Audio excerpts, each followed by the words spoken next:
Have you ever wondered what would happen if both Tanjiro and Nezuko became demons? How would this affect Demon Slayer story as we know it? Well, for starters, during the original plot, we see Tanjiro heading out to town to sell charcoal. But in this alternate timeline, as Tanjiro is about to leave for the town, a strange and ominous man stands in his way, covered with the scent of blood. As Muzan locked eyes with the young man in front of him, rage started to bubble up from within. Seeing the earrings Tanjiro wore made the Demon King remember some traumatizing memories, and like a soldier with PTSD, Muzan instinctively kills everyone inside the household except for Tanjiro and Nezuko, as an act of revenge for the original owner of the earrings. Muzan decides to turn their siblings into demons, forcing them to consume his blood. Nezuko and Tanjiro lose their consciousness, unable to bear the strain of transformation. Now, as Tanjiro awakes, he is greeted by the scent of his family's dead bodies, with only Nezuko left breathing, completely unaware of his current situation.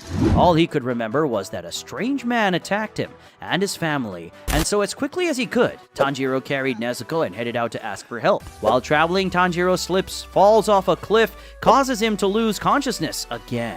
Arriving late to the scene, Gyu finds himself in front of the Kamado household with dead bodies spread across the floor. Upon careful observation, he notices footprints leading away from the house.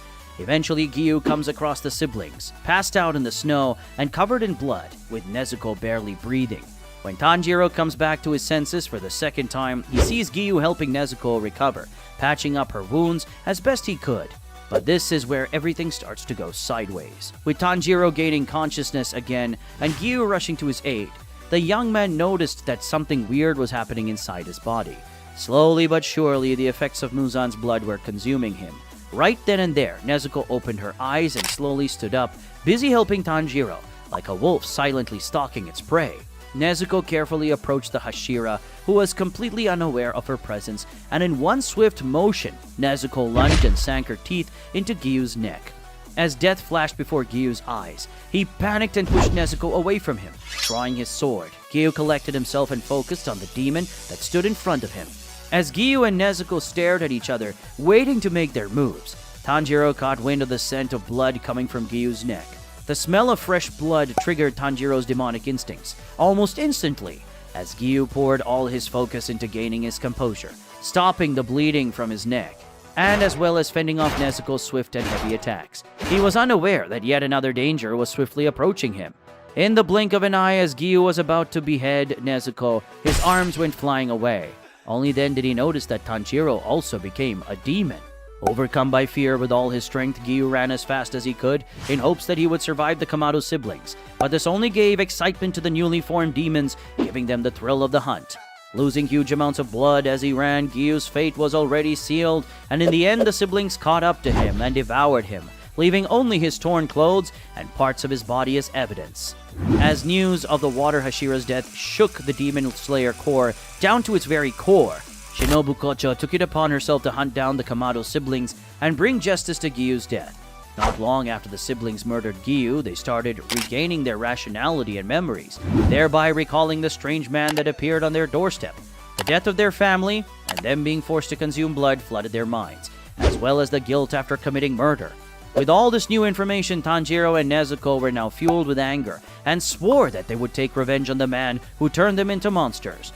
As all these events unfolded, Kibutsuji Muzan, the man responsible for the Kamado siblings' despair, noticed a weird anomaly. Try as he might, he could never feel any connection toward the siblings, unlike other demons. This left the Demon King puzzled big time. Now I know you're wondering why this is happening, and to answer your curiosity, the reason why Muzan cannot feel any connection towards the siblings and how Tanjiro and Nezuko were able to regain their rationality is because of their connection with the creator of the sun-breathing technique. Now that the siblings regained their rationality, Tanjiro and Nezuko would avoid contact with humans and maybe even start hunting animals to quench their thirst for human blood. Yeah, I know what you're thinking, and yes, I completely ripped off that hunting animals as a substitute for humans idea from Twilight, but whatever. As the siblings travel through the forest, they come across Lady Tamayo's clinic when they notice that something is terribly wrong. Tanjiro and Nezuko feel uneasy with the place. Burying their anxiousness, they proceed to enter the clinic and meet Lady Tamayo herself, as well as Yushiro, Lady Tamayo's apprentice. After learning about the Kamado siblings' suffering, Lady Tamayo tells her story and reveals to them the identity of the man responsible for their current situation. Through this, an alliance was made between them, born from their shared hatred for Kibutsuji Muzan, the Demon King. As Lady Tamayo, Yushiro, Tanjiro, and Nezuko were discussing their plans moving forward, Susumaru and Yahaba tried to ambush them but failed. Aware of their enemy's presence and intent, as well as who ordered them to assassinate Lady Tamayo, escaping was no longer an option, and the only way to resolve this conflict was to kill Susumaru and Yahaba. Now, what's interesting here is that during their voyage through the forest, Nezuko and Tanjiro actually encountered other demons which they took care of without a problem.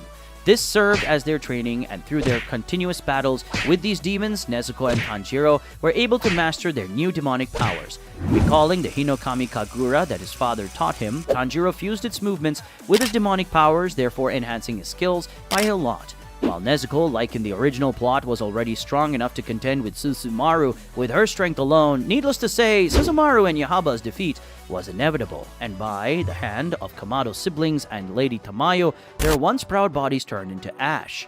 Well, in a nutshell, all the arcs and events in the original story would never happen, and the flow of the Demon Slayer story would shift drastically. For example, the death of Gyu Tomioka would shift the balance of power between the Hashira and 12 Demon Moons, all in favor of Muzan's company. Another significant consequence of this is that if Tanjiro does become a demon at the beginning of the series, during the final selection arc, only Zenitsu, Genya, Inosuke, and Kanao would make it through and go on to become official Demon Slayers. This would mean that Genya, Zenitsu, and Inosuke could emerge as the new trio, which would not make sense in my opinion because Inosuke and Genya would probably constantly argue because of their explosive personalities. The next major change would be the Mount Natakumo arc. Since I mentioned earlier that Genya would be the one replacing Tanjiro in the trio, the chances of him losing his life against Rui, the Lower Moon 5, would be possible because, well, as we all know, Tanjiro barely, and I mean barely, survived against Rui, and it was all thanks to Gyu, who arrived just in time that he survived. But remember, in this alternate storyline, Gyu is dead. So not unless Sanemi or maybe Gyome would arrive in the scene, just like Gyu did in the original plot, Genya's death is practically sealed. But for the most part, everything would flow as intended, with only Genya and his possible savior against Rui becoming the major change in this arc. Another arc that would be subjected to a major change would be the Mugen Train arc, with Nezuko and Tanjiro's absence. I highly think that Enmu's plan would go without a hitch, so in this arc, not only Rengoku, but also Zenitsu, Inosuke, and Genya would die. And Enmu with all the bodies in the train would possibly grow stronger, and maybe even become an upper moon.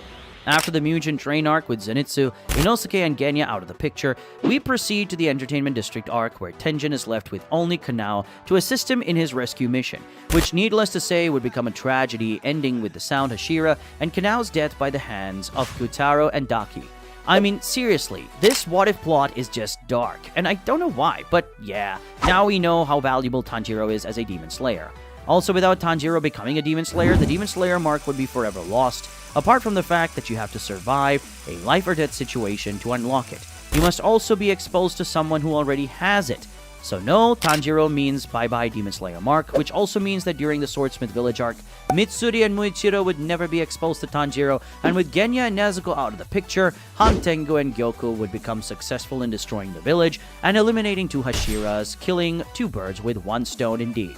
Also, the discovery of Nezuko being able to conquer the sun would still happen, but this time, Muzan would be unaware of this fact because he has no established connection with the Kamado siblings.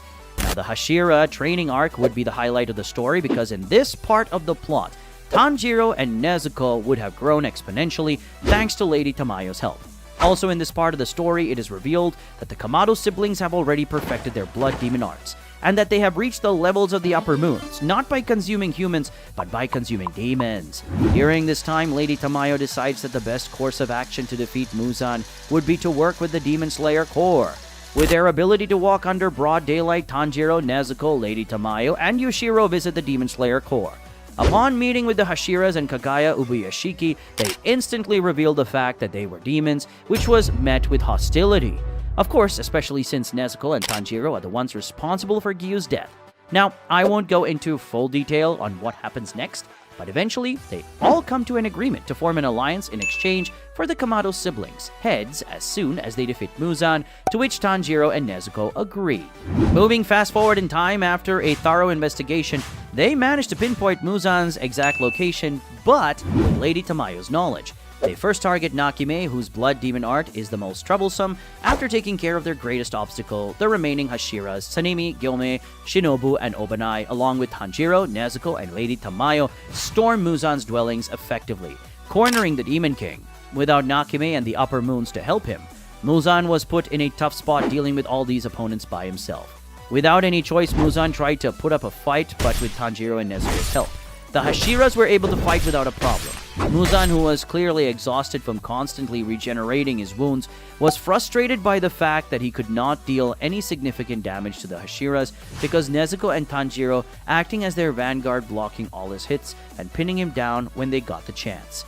With his stamina depleted, the Demon King was exhausted to the point where he could no longer fight back. Watching Muzan in a helpless state, Tanjiro picked up a Nichiren blade and walked towards the man responsible for all this bloodshed. Without saying a word, Tanjiro, who saw all of Muzan's 7 hearts and 5 brains, swiftly ended the Demon King's tyranny, ending the war between humans and demons once and for all. Unfortunately, a deal is a deal, so to atone for their sins, Nezuko and Tanjiro accepted death with open arms.